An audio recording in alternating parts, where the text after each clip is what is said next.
When I first saw the trailer for Replaced almost 4 years ago, I remember just sitting there thinking, wait, what is this? And that reaction was so strange for me because I don't usually play side scrolling indie games. I know, don't judge me. There are only a handful that ever truly pulled me in.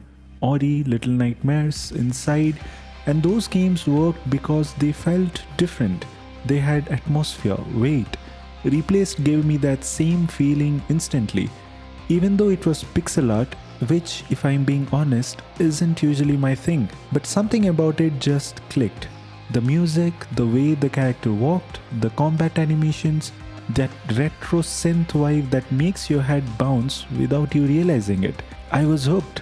And then it vanished. No updates, no noise, just silence. For a while, I genuinely thought this game would never see the light of day because we have seen so many projects just disappear like that. Then the release date trailer dropped a few months ago, and that magic was still there. But I had doubts. Will I actually enjoy a pixelated game for hours? And then there was much. Crimson Desert. Let's be honest, I've already mentally resigned from society when that game drops. I've planned my life around it. So when I saw Replace landing near that window, I felt a little betrayed. But of course, I listed it because something about it never left my head. And then out of nowhere, the demo dropped. Free. So I did what I always do when I really care about something.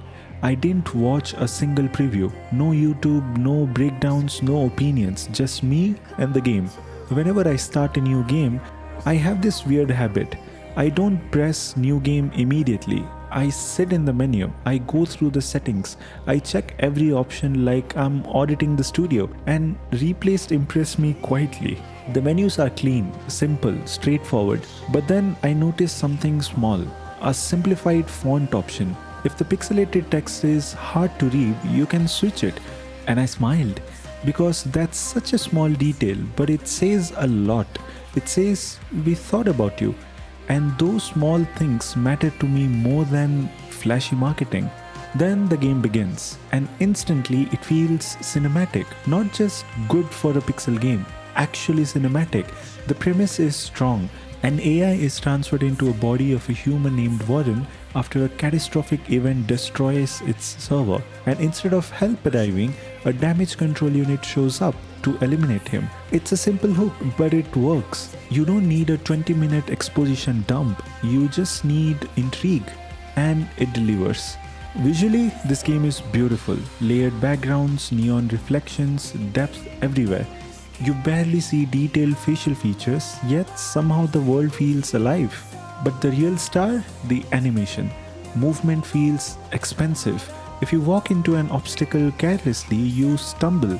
Climbing has weight. Transitions are smooth.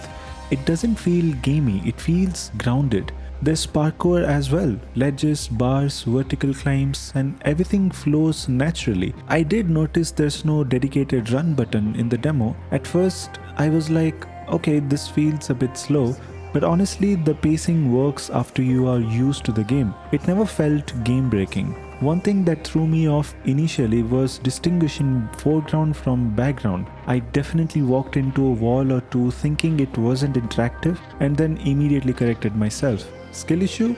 Probably, but once your eyes adjust, it becomes second nature. Now let's talk about the combat. This is where the game really flexes. The demo gives you early access to the gun, which, according to the prompt, you won't have immediately in the full game. I appreciate that honesty. Combat feels fluid, responsive. There's a rhythm to it. Yellow, you parry. Blue, perfect parry.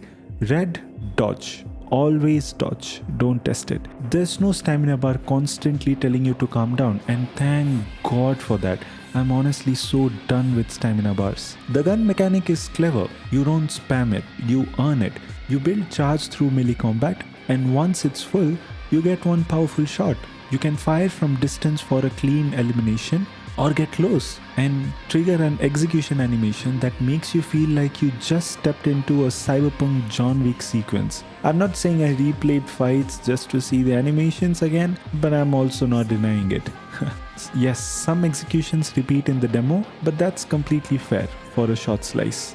Enemy variety shows up early. Light attackers, heavy hitters, ranged enemies, and a bigger brute type enemy that demands more attention. For a 20-minute demo, that's impressive. There's also a stealth section involving a spotlight mechanic. It's familiar design, but it's executed well. It doesn't overstay its welcome. It feels tense without being frustrating. And then there are collectibles. You can scan documents and store them in an in-game device. There's even a music tab sitting there, empty for now. If the full game lets you unlock tracks and play them while exploring, that would be such a vibe. The demo is short, around 20 minutes. I played it twice. Yes, twice.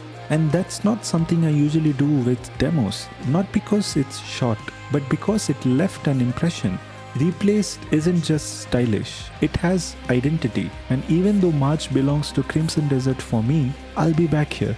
This one stayed. Let me know how it felt for you. Thank you for watching. I'll see you on the path.